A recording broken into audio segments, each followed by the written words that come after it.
जी हां, बड़ी खबर महाराष्ट्र से सामने आ रही है, जहां पर महाराष्ट्र के गांव के अंदर सैनिटाइजर पीने की वजह से 7 लोगों की मौत वाकया हुई है। यवत गांव इलाका है, जहां पर खबर इस वक्त यह है कि यवतमाल जिला है जी, ये यवतमाल डिस्ट्रिक्ट है, जहां पर सैनिटाइजर पिया है और सैनिटाइजर के पीने से 7 लोगों की मौत की खबर इस वक्त आ रही है। और यह माना जा रहा है कि शराब न मिलने, क्योंकि वहां पर लगातार बंदिशें हैं, लॉकडाउन की भी सूरत हाल है, उस वजह से जब शराब मिली नहीं, शराब नहीं तो सैनिटाइजर ही सही, और सैनिटाइजर ने काम अपना पूरा कर दिया है। 7 लोगों की मौत की खबर यवत जिले से इस वक्त सामने आ रही है, जहां पर प्रशासन की तरफ से साफ कर दिया गया है कि इसमें इन्वेस्टिगेट और भी किया जाएगा, देखा जाएगा कि क्या कुछ सिचुएशन बन रही है। चलिए जी, बढ़ते हैं आगे और बात करते हैं कोरोना की, क्योंकि गांव-गांव और शहर-शहर कोरोना का कहर लगातार जारी है। और इस कोरोना के कहर के बीच जहां लाखों लोग इससे संक्रमित हो रहे हैं और हजारों की तादाद में लोगों की मौत भी हो चुकी है, वहीं पर प्रशासन की तरफ से भी अब कदम उठाए जा रहे हैं। लेकिन इन कदमों के बीच दवा डिप्लोमेसी हो या ऑक्सीजन डिप्लोमेसी हो, इस पर सवाल उठाए जा रहे हैं। यानी डिप्लोमेसी पर भी सवाल है और अरेंजमेंट जिस तरीके से किए जा रहे हैं मुल्क के अंदर, इस पर भी सवाल है। इधर खबर यह भी है कि दिल्ली अदालत ने एक बड़ा टफ हुक्मनामा जारी किया है, कहा कि जो भी ऑक्सीजन सप्लाई को रोकेगा उसको लटकाया जाएगा। यानी बड़े टफ अल्फाज के साथ हुकूमत तक एक बात और उन लोगों तक बात पहुंचाने की कोशिश की है जो जहां पर जरूरत ऑक्सीजन की है वहां पर उसे पहुंचने नहीं देते हैं और अपने अपने इलाकों की ओर उसे भेजते हैं। इस पर मजीद बात करेंगे कि यह डिप्लोमेसी का चक्कर है क्या और इस वक्त ताजा तरीन सूरत हाल मुल्क के अंदर क्या है। लेकिन उससे पहले फटाफट से इस रिपोर्ट को जरा देखिएगा।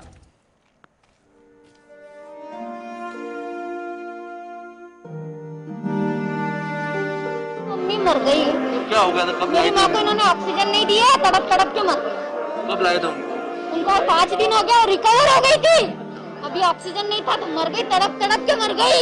तड़प रही थी वो। क्या घटना हुआ? ऑक्सीजन नहीं था उसको, सांस लेने में तकलीफ हुई, मर गई। दुनिया की सबसे ज्यादा आबादी वाले मुल्कों में शुमार हमारा हिंदुस्तान इन दिनों बीमार और बहुत बीमार है। कोरोना ने जिस अंदाज में मुल्क के अंदर तबाही मचाई है, शायद ही हमने कभी ऐसी तस्वीर देखी हो। अस्पताल के अंदर मरीज पर मरीज, अस्पताल के बाहर भीड़ ही भीड़। अस्पताल के अंदर से रुकती चलती और थमती सांसों के बीच उलझी जिंदगी का दर्द और अस्पताल के बाहर बेयारो मददगार तड़पते मरीज।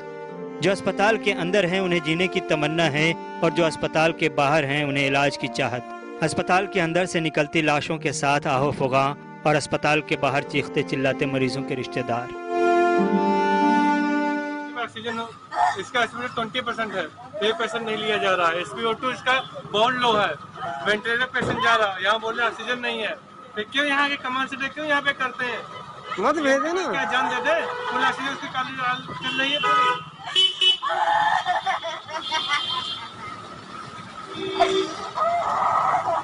गाड़ी नंबर भी ले लो।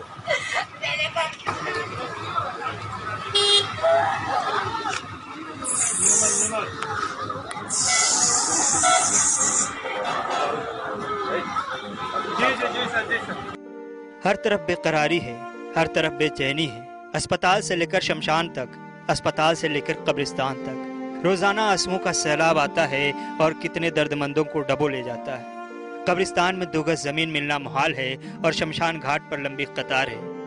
ऐसे मौके से लाश लेकर आखिरी रसूमात की अदायगी के लिए इंतजार की लंबी घड़ी और फिर मातमी माहौल तस्वुर करना महाल है।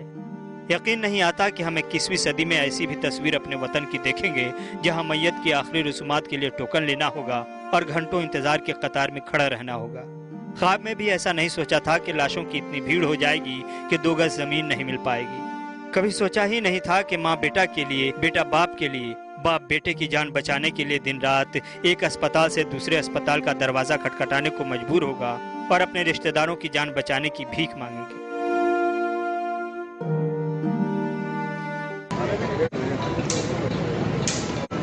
लास्ट मोमेंट में उन्होंने बताया कि ऑक्सीजन खत्म हो गया 2 घंटे पहले। हाँ तुम कौन थे आपके ये? क्या उम्र रही होगी? 38 साल। तो बीएचओ तो एडमिट हो रहे हैं, आप परेशान न होइए, हमको लगता है कि बीएचओ। जिंदगी की तलाश में आज हम मौत के इतने करीब आ जाएंगे कि पलक झपकते मरने की खबर आ जाएगी, ये कभी नहीं सोचा। इस तेज रफ्तारी के साथ अपने बिछड़ेंगे और एक दिन में दर्जनों जानने वालों की मौत की खबर आएगी, ये हकीकत है। बाज दफा यकीन करना मुश्किल हो रहा है। कौन किस मोड़ पर आज दम तोड़ दे, बेयकीनी की सूरत हाल ने एक आम मातमी और सोगवार माहौल हिंदुस्तान में पैदा कर रखा है। अस्पताल इंतजामिया लाचार है, डॉक्टर बीमार हैं और सरकार आज सर जोड़कर बैठने का मन बनाने को तैयार है। लेकिन ये सच है कि वक्त मिलने पर जब हम तैयार नहीं हुए तो आज हमें तैयारी करने का मौका नहीं मिल रहा और लाशों का लामुतनाही सिलसिला अस्पतालों से शमशान और कब्रिस्तान की तरफ रवा दवा है। चीखो पुकार से पूरी फिजा सोगवार है, बस हर किसी को इस हालत से निकलने का इंतजार है। लेकिन सरकार और कोरोना की मेहरबानी कितने जानों को कब्रिस्तान और शमशान घाट पहुंचाएगी, खुदा जाने। गुलिस्तान न्यूज के लिए रहमत कलीम की रिपोर्ट।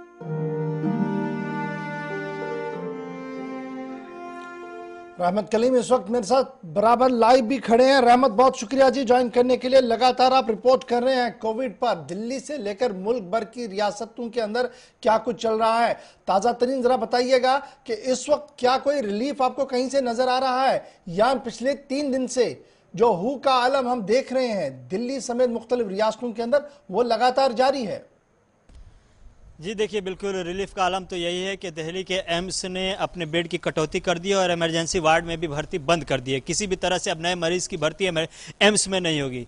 इसी तरह से राजीव गांधी अस्पताल में भी बेड की कटौती कर दी है। जीटीबी में बेड की कटौती कर दी गई है सिर्फ इसलिए कि वहां जगह नहीं है, ऑक्सीजन की कमी है, बेड खाली नहीं है, या फिर कोरोना के पेशेंट के लिए और बेड नहीं है, या फिर कुछ बेड है तो उनके दिगर इंतजामात नहीं है। तो इसलिए ये तमाम हॉस्पिटल जो दिल्ली के हैं, मुल्क की राजधानी दिल्ली की, वहां की सूरत हाल है, यही रिलीफ है। मीटिंग पर मीटिंग चल रही है, खूब मीटिंग हो रही है। कल से आज तक करीब 5 मीटिंग हो चुकी है, लेकिन मीटिंग के नतीजे में अब तक की जो तस्वीर दिखाई दी, आज फिर 25 लोगों की एक अस्पताल में ऑक्सीजन न होने की वजह से जान चली गई। आज फिर 6 लोगों की एक अस्पताल में ऑक्सीजन न होने की वजह से जान चली गई। ये मीटिंग का नतीजा है और इसी मीटिंग के नतीजे में आज हाई कोर्ट ने जबरदस्त अंदाज में दिल्ली सरकार को, मरकजी सरकार को फटकार लगाई और यह कहा कि हम मरते हुए लोगों को नहीं देख सकते। हम नहीं चाहेंगे कि लोग मरे और सरकार अभी भी अब से कोशिश करे कि अब इंतजाम किए जाए। पहले कहां थी सरकार? अब ये सुनामी आ चुकी है, तब सरकार चल रही मीटिंग करने और तैयारी करने। तो ये सरकार की तरफ से जो मीटिंगों का दौर है, उस मीटिंग में आज की मीटिंग के हवाले से अगर बात करें तो आज वजीर आजम ने ऑक्सीजन की सप्लाई के लिए और ऑक्सीजन के प्रोडक्शन के लिए बाकायदा तौर पर कोशिश की है कि ज्यादा से ज्यादा ऑक्सीजन तैयार किया जाए और ज्यादा से ज्यादा तेजी के साथ इसकी सप्लाई हो। चाहे इसके लिए हमें मुल्क की सतह पर जितने भी बंद पड़े प्लांट हैं उसमें से जो भी मुमकिन हो उसे खोल करके चालू करके किया जा सके।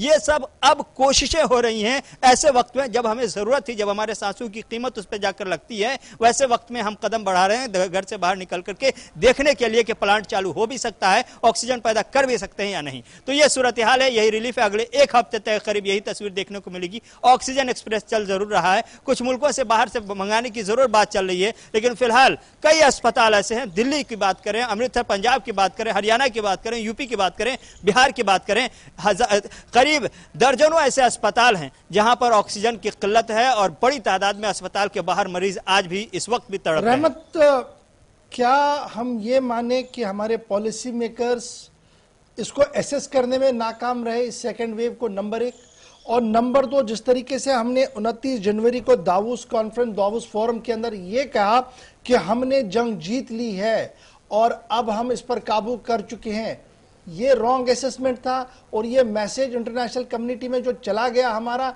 वो कहीं ठीक नहीं था। और अब जो डिप्लोमेसी हो रही है, दवाई की डिप्लोमेसी, ऑक्सीजन की डिप्लोमेसी, ये दरअसल एक फेलियर हमारा हुआ था उस वक्त। जी देखिए, बिल्कुल 2 तरह से हमारी नाकामी हुई। पहली हमारी नाकामी तो यह हुई कि हमने पूरी दुनिया में ऐलान कर दिया कि हम ये कोरोना वायरस से जंग जीत चुके हैं, हमने हरा दिया है कोरोना वायरस को। हमने आनन फानन कई ममालिक के गेस्ट का, प्राइम मिनिस्टर का, प्रेसिडेंट की विजिट का दौरा बना लिया, हमने कई मेहमानों को वेलकम किया और कई मुल्कों के जाने का प्लान बना लिया। वजीर आजम का दावोस से खिताब करना और कोरोना की जंग का ऐलान करना, यह अपने आप में आलमी बिरादरी को सफारती सतह पर, डिप्लोमेसी सतह पर गलत पैगाम देना था। और साथ ही साथ जो गेस्ट, जो फॉरेन गेस्ट है, उसके वेलकम के लिए लिए विजिट का शेड्यूल तैयार करना, ये सब के सब बता रहा था कि अपने आप में ये गलत पैगाम पहुंचा है इसकी वजह से। लेकिन ये जो नौबत है ये इसकी वजह से हम पहले वेब को अगर फिर से नजर में रखें, उस वक्त जब सरकार की तरफ से कोर कमेटी बनाई गई थी 11 मेंबरान की, जो एडवाइजर थे, जिसमें ज्यादातर जो बता रहे थे कि इस वायरस के इस दौर में क्या होगा, आने वाले दौर में क्या होगा, उस वक्त जो मशवरा दिया गया था, जो रिकमेंडेशन थी, जो तजावीज थी, वो ये थी कि आने वाले सेकेंड वेव में हमें ऑक्सीजन की किल्लत का सामना करना पड़ सकता है। ये जानने हुए, ये बताए जाने के बाद भी सरकार ने डबल ऑक्सीजन दूसरे मुल्कों को भेजा है पिछले 8 से 9 महीने में। तो ये सरकार की कहीं ना कहीं आपकी बात सही है। एक तो उस हाई पावर कमेटी ने भी कहा था और उसके बाद पार्लियामेंट की स्टैंडिंग कमेटी की जो रिपोर्ट लोकसभा राज्यसभा के अंदर टेबल की गई थी, उसमें भी इस चीज का जिक्र है कि हमने जी बड़े होश के नाखून लेने होंगे और जो ऑक्सीजन इनटेक हमारी कैपेसिटी अस्पतालों की उसको बढ़ाना होगा और साथ साथ हमने जनरेट करना पड़ेगा, तब जाकर हम सिस्टम को थोड़ा स्मूथ कर सकते हैं। लेकिन नजरअंदाज किया गया। तो अभी अपडेट यह बताइएगा कि अब जब ये मीटिंग्स खत्म हुई है तो क्या कोई बड़ा डिसीजन अभी तक सामने आया है कि कोई बड़े यूनिट चालू होंगे जिससे दिल्ली समेत कई रियासतों को फायदा मिल सकता है? जी देखिए, बिल्कुल अभी नाम सामने नहीं आया, लेकिन एक चीज क्लियर किया गया। आज एक बड़ा फैसला यह हुआ है कि कस्टम ड्यूटी जो ऑक्सीजन पर या ऑक्सीजन के इक्विपमेंट्स पर या उससे जुड़े हुए जो भी चीजें होती हैं, उन तमाम चीजों पर जो कस्टम ड्यूटी लगाई जाती थी, वो ड्यूटी को 3 महीने तक के लिए खत्म करने या रोकने का ऐलान किया गया है आज की मीटिंग में। आज की मीटिंग में यह भी तय किया गया कि हम जल्द से जल्द जापान से, यूएई से, सिंगापुर से और फिर अगले हफ्ते अमेरिका से ऑक्सीजन मंगवाएंगे, ऑक्सीजन कंसंट्रेटर मंगवाएंगे। तो ये सब फैसला किया गया है आज। बहुत शुक्रिया जी रहमत हमारे साथ ज्वाइन करने के लिए। आर्मी